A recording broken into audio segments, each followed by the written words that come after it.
کہاں سے تقریر مڑی تھی یاد رکھیے گا. ایک گوسفند مدینے گیا محمد ابن اسماعیل کے پاس. تقریر کہاں سے موڑی تھی میں نے؟ محمد ابن اسماعیل بن موسی کاظم کے پاس ایک گوسفند پہنچا. خبر ملی کہ وارث آیا ہے. یہ میں آپ کو بتا چکا کہ کتنے بزرگ تھے. گھر والوں کو جمع کیا اور کہنے لگے سنو، جانے کب آنکھیں بند ہو جائیں اور جانے کب خدا کی طرف سے بلاوا آ جائے، لیکن چاہتا ہوں کہ مرنے سے پہلے انہیں دیکھ تو لوں. چاہتا ہوں کہ مرنے سے پہلے اپنے زمانے کے وارث کو دیکھ تو لوں. اب کل ایک جملہ روکا تھا اور اب آج دوسرا جملہ. اب بات واضح کر رہا ہوں. اے محمد ابن اسماعیل ابن موسی کاظم، 7 اماموں کا دور دیکھا، اس کے اتنا زمانہ دیکھ لیا، بنی ہاشم کے شہزادے دیکھے. کل کیا کہا تھا حکیمہ نے کہ میں نے اتنا خوبصورت بچہ نہیں دیکھا. محمد ابن اسماعیل موسی کاظم کو دیکھا، علی رضا کو دیکھا، محمد تقی کو دیکھا، علی نقی کو دیکھا، حسن عسکری کو دیکھا. اب مہدی کو دیکھنے کی کیا آرزو ہے؟ یہاں شباہتیں ایک سی تو ہے، سراپا عصمت کا سب کا ایک سا تو ہے. تو پلٹ کر محمد ابن اسماعیل کہیں گے تم احمق ہو.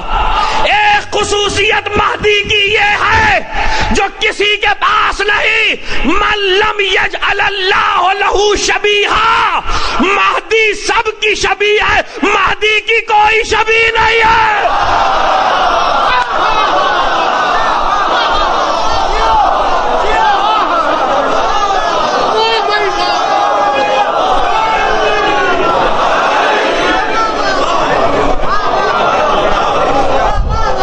مہدی سب کی شبیہ ہے، مہدی کی کوئی شبیہ نہیں ہے. اب اگر اس جملے پر رک گیا تو پھر لمبی تقریر ہو جائے گی. بتوفیق الہی بتائی دے محمد و آل محمد، مہدی سب کی شبیہ ہے. جملہ سمجھا دوں؟ بالکل اسی طرح جیسے نبی نے کہا تھا جو آدم کو دیکھنا چاہے، جو نوح کو دیکھنا چاہے، جو ابراہیم کو دیکھنا چاہے، جو موسیٰ کو دیکھنا چاہے، جو عیسیٰ کو دیکھنا چاہے، علی کو دیکھے. علی میں آدم بھی نظر آئیں گے، نوح بھی نظر آئیں گے، ابراہیم بھی نظر آئیں گے، موسیٰ بھی نظر آئیں گے، عیسیٰ بھی نظر آئیں گے، سلیمان بھی نظر آئیں گے، یوسف بھی نظر آئیں گے، ایوب بھی نظر آئیں گے، ادریس بھی نظر آئیں گے، لقمان بھی نظر آئیں گے، خضر بھی نظر آئیں گے. کہا مہدی سب کی شبیہ ہے، مہدی کی کوئی شبیہ نہیں. جب ظہور ہوگا اور کعبے کی دیوار سے پشت لگا کر خطبہ دیں گے ذوالفقار پہ تکیہ کر کے، تو کہیں گے جو محمد اور علی کو دیکھنا چاہتا تھا وہ دیکھے میں ہوں.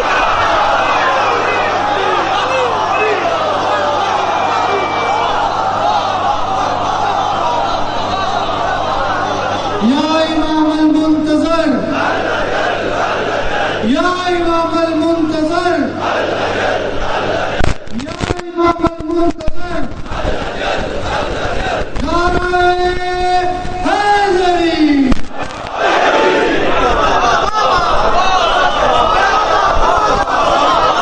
من لم یجعل اللہ لہ شبیہا، وہ کہ جس کی اللہ نے کوئی شبیہ نہیں بنائی. جو محمد اور علی کو دیکھنا چاہتا تھا وہ دیکھے کہ میں ہوں.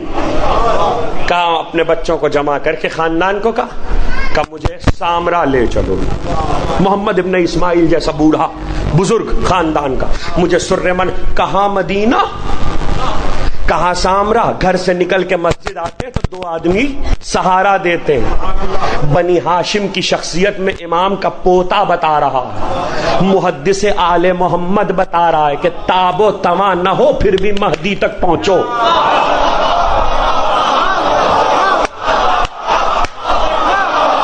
تاب و تما نہ ہو پھر بھی مہدی تک پہنچنے کی کوشش کرو. چلے طویل سفر. کہاں سے تقریر مڑی تھی یاد ہے؟ پردے پڑے ہوئے، پردے. اور بنی ہاشم کے گھر میں اگر دروازے پہ پردہ پڑا ہے تو اس کا مطلب ہے گھر کا بزرگ بھی نہیں آ سکتا. آئے طویل سفر کر کے، اتنے اشتیاق میں جو بزرگ آیا ہے، جو رشتے میں دادا ہیں، اس کو گھر کے حصوں میں آنے سے کون روک سکتا ہے؟ لیکن جیسے ہی نرجس خاتون کے اس حجرے والے حصے پہ پہنچے تو پردہ پڑا دیکھا تو پردے پہ رک گئے، آواز دی بیٹا نرجس میں آ جاؤں؟ بیٹا نرجس اجازت ہے کہ میں آ جاؤں؟ آپ نے دیکھا اجازت مانگی. یہ اجازت مانگ کے بتا رہے کہ مہدی کا احترام کیا ہے. گھر کے بزرگ ہیں لیکن سیدی کہہ کے مخاطب کرتے ہیں, سیدی کہہ کے مخاطب کرتے ہیں. تقریر اس منزل سے مڑی تھی کہ اسی گھر کے صحن میں ایک کنواں تھا اور جاسوس عورتیں بھیجی گئی تھیں. جاسوس عورتیں جو داخل ہوئی تو نرجس خاتون نے, بڑا گھر ہے چھوٹا گھر نہیں ہے, دروازے سے عورتیں داخل ہوئی ہیں. انہیں رواقوں میں سے گزر کے صحن, دالان اور پھر اس کنویں تک آنا ہے, دیر لگے گی. درمیان میں پردے ہیں, دروازے ہیں, لیکن نرجس خاتون نے آہٹ پائی. آہٹ سے سمجھ گئی کہ جاسوس عورتیں آئی ہیں. آہٹ سے سمجھ گئی. آپ کیا سمجھے, ملکہ کائنات اس وقت نرجس ہیں.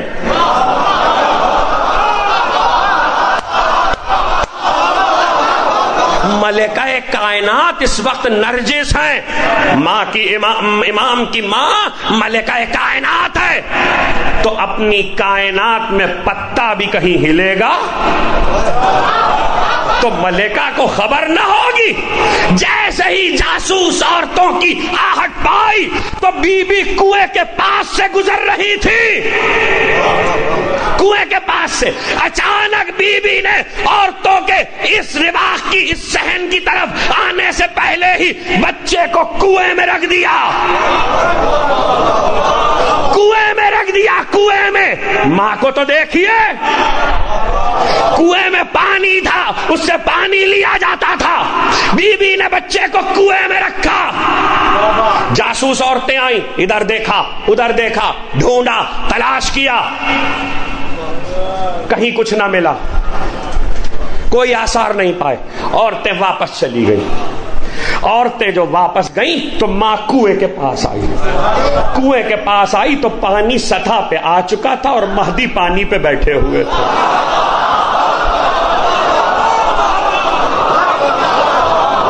ابھی تو میں پانی پہ بیٹھے ہوئے تھے, یہاں تک آیا ہوں. سنیے پانی پہ حکومت سنیے کہ پانی پہ حضرت کی حکومت کیا ہے. ہاں کیسے پانی پہ حضرت کی حکومت کیا ہے. روشیخ دوسرا مکان جو حضرت نے سر من راہ میں بنایا ہے, وہ مکان 20 سال کے بعد بنا ہے. 6 مہینے سے 8 مہینے کا عرصہ ہے جو امام حسن عسکری کی شہادت کے بعد آپ سر من راہ میں رہے ہیں. 6 مہینے سے 8 مہینے, اور اس کے بعد اپنی والدہ کو لے کر اور ہمشیرہ کو لے کر ہلے چلے گئے. ہلے میں آبادی میں نہیں رہے, خیموں میں رہے. 20 سال حضرت نے وہاں گزارے ہلے میں. 20 سال کے بعد ہلے سے واپس آئے. آپ کے حضرت کی سگی بہن چھوٹی تھی, ان کا انتقال ہلے میں ہوا, ان کی قبر ہلے میں ہے. جو زائرین جاتے ہیں اکثر کو پتہ نہیں, ہلے میں ان کی قبر موجود ہے, اور تمام زیارات کی کتابوں میں ان کی قبر کا حال بھی لکھا ہوا ہے. 20 سال کے بعد ماں کے ساتھ واپس ہلے سے سر من راہ آئے, تو اب اپنے پرانے گھر میں نہیں رہے, نیا گھر بنایا, نیا گھر لیا. ایسی جگہ پہ گھر لیا, گھر بہت بڑا تھا, کشادہ تھا. ایسی جگہ پہ لیا جہاں ارد گرد گھر اور محلہ ایسا تھا کہ بات باہر نہ نکل سکے, بات باہر نہ جا سکے. معتزد نے رشیخ کو بلایا. رشیخ کہتا ہے حضرت اسی گھر میں تھے. اب آپ سنیں گے وہ گھر کیا ہے, میں نے جگہ بتا دی آپ کو. رشیخ کو بلایا. رشیخ بہت بڑا سپاہی ہے, بہادر ہے. کہنے لگا معتزد کہ 2 سپاہی فوج کے افسر تمہارے ساتھ کر رہا ہوں, تیز رفتار گھوڑے اور تیز تر تلواریں میں تمہارے حوالے کرتا ہوں. جتنا تیز جا سکتے ہو جاؤ. اس گھر تک جانا, گھر کا پتہ بتایا, اس گھر تک جانا, گھر کے باہر اگر کوئی غلام پاؤ, پانی پہ حضرت بیٹھے ہوئے تھے یاد رکھیے گا, گھر کے باہر اگر کوئی غلام پاؤ تو قتل کر دینا کچھ پوچھے بغیر, اور گھر میں جو ملے اسے گرفتار کر کے لے آؤ. اب دیکھیے خدا کا انتظام غیب دیکھیے. ایک مرتبہ رشیق کہتا ہے میں نے زندگی میں اتنا تیز گھوڑے نہیں دوڑا ہے, لیکن اب واپسی کا حال سنیے گا, وہ اس سے زیادہ عجیب ہے. کہا کہ میں نے زندگی میں اتنے تیز گھوڑے بہت تیز چلے, ہم راستے میں کہیں نہیں رکے اور سیدھے سر منڈا کے اس محلے میں داخل ہوئے. جیسے محلے میں اس گھر کے دروازے پر پہنچے جس کا پتہ ہمیں بتایا گیا تھا, تو ہم نے دیکھا دروازے پر ایک حبشی غلام بیٹھا ہوا, کپڑے کے دھاگوں سے کچھ کپڑا بن رہا ہے, کپڑا بن رہا, کپڑے کی کوئی چیز بن رہا. اس نے ہماری طرف نظر اٹھا کے بھی نہیں دیکھا,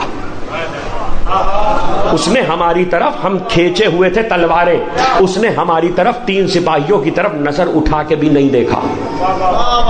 تو میں نے اسے مخاطب کیا, میں نے کہا گھر میں کون ہے؟ اس نے کہا ہوگا کون, گھر والا ہے. ذرا اطمینان دیکھیے غلام کا. حضرت کے غلام کو اتنا مطمئن ہونا چاہیے, کچھ کہہ رہا ہوں, حضرت کے غلام کو اتنا مطمئن ہونا چاہیے کہ ہوگا کون, گھر والا ہے. وہ کہتا ہے رشیق, کہتا معتضد نے کہا تھا کہ جو باہر ملے قتل کر دینا, لیکن میں نے دیکھا یہ بے ضرر ہے, یہ ہمیں جانے سے روکے گا تو نہیں اندر, اس لیے میں نے اسے زندہ چھوڑ دیا. اور یہی ہوا, اس نے روکا بھی نہیں. جسے اپنے مولا پہ یقین ہوتا ہے وہ خود نہیں لڑتا.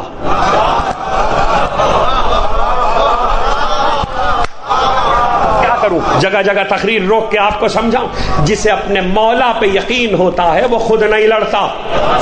زمانہ غیب کے اس اصول کو یاد رکھیے گا.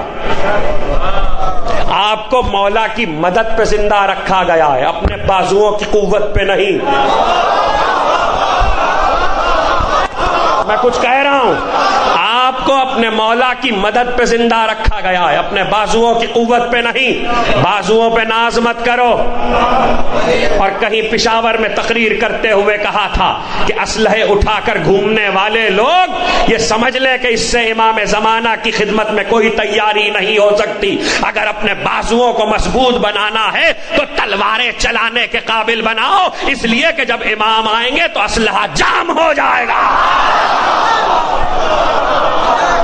اپنے بازوؤں کو تلواروں کے قابل بناؤ. امام کی خدمت کرنا ہے, اگر امام کا ساتھ دینا ہے. کہا کہ ہاں, غلام نے روکا نہیں, ہم تینوں اندر. کہتا میں نے اپنی زندگی میں اتنا خوبصورت گھر نہیں دیکھا. اب میں آپ کو گھر کیسے سناؤں, میں نے اپنی زندگی میں اتنا خوبصورت گھر نہیں دیکھا. کہتا رواقوں کے پہلی ڈیوڑی عبور کر کے جیسے ہی میں آگے داخل ہوا تو دالان تھا, دالان کے بعد سمندر بہ رہا تھا. سمندر, دریا نہیں. دیکھیے کراچی ہے سمندر کے کنارے, لاہور ہے دریا کے کنارے. روایت میں دونوں کا ذکر ہے.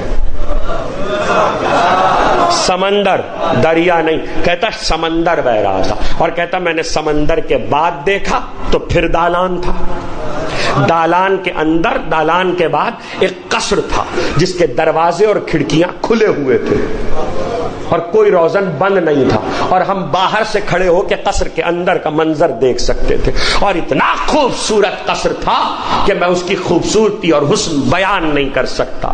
معمار تعمیر کا عجیب شاہکار تھا, لیکن میں حیرت زدہ رہ گیا. جیسے ہی میری نظر سمندر سے ہو کے دالان اور دالان سے ہو کے قصر کے اندر گئی تو میں نے دیکھا قصر کے اندر دریا موجیں مار رہا. جملہ سنو, جملہ, دریا موجیں مار رہا ہے, اور میں اس سے زیادہ حیران من ہوا کہ موجیں مارتے ہوئے دریا پر کوئی مصلی بچھائے نماز پڑھ رہا